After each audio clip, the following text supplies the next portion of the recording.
السلام علیکم ورحمت الله وبرکاته. محترم ورونو، ترانسجنډر دا لفظ به تاسو ډیر زیات اوریدلی، ځکه چې دې ورځو کې دا لفظ ډیر زیات مشهور دی.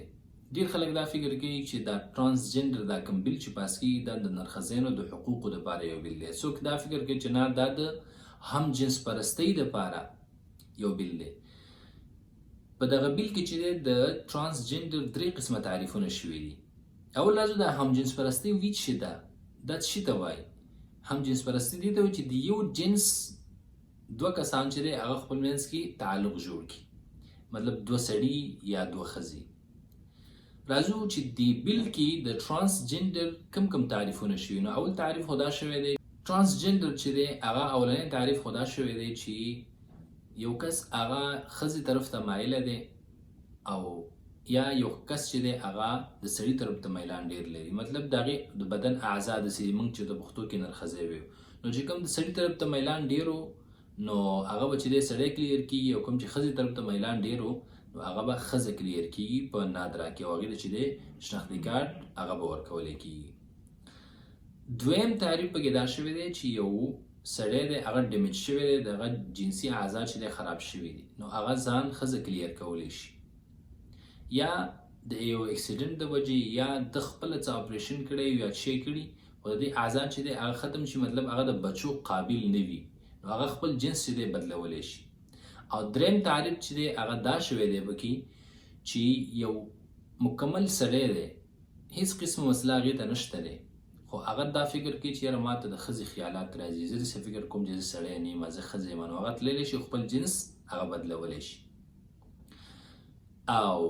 یا یوه ښځه ده هغه وایي مکمل روغه ده، د هغې د باډي پارټ چې دي یا ټول هر شی چې دي هغه مکمل روغ دي، خو هغه وایي چې زما ذهن کې دا خیالات راځي چې زه ښځه نه یم او زه سړی یم، نو هغه کولی شي چې لاړ شي او خپل جنس بدل کړي په نادرا کې. او دې لپاره چې دی میډیکل بورډ ته هېڅ قسمه ضرورت نشته چې هغې باندې د هغې میډیکل وکړي، د هغې ټیسټونه میسټونه نه دي، د ضرورت نشته چې هغه وایي زما خیالات راځي نو بس هغه جنس وله بدل کړي.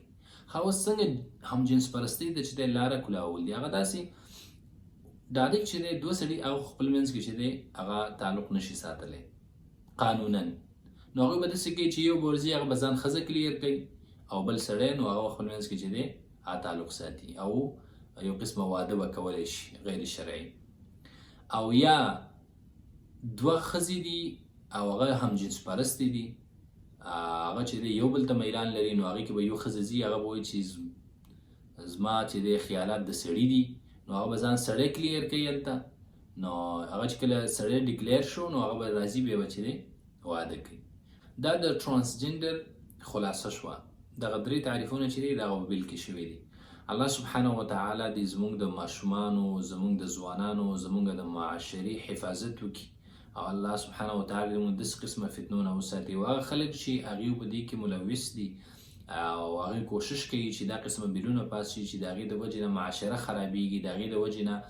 ځوانان خرابېږي، د هغې د وجې نه د الله سبحانه وتعالی نافرماني زیاتېږي، نو الله دې هغه خلک خوار او ذلیل او تباه او برباد کړي، او الله سبحانه وتعالی دې زموږ حفاظت وکړي. السلام علیکم ورحمة الله وبرکاته.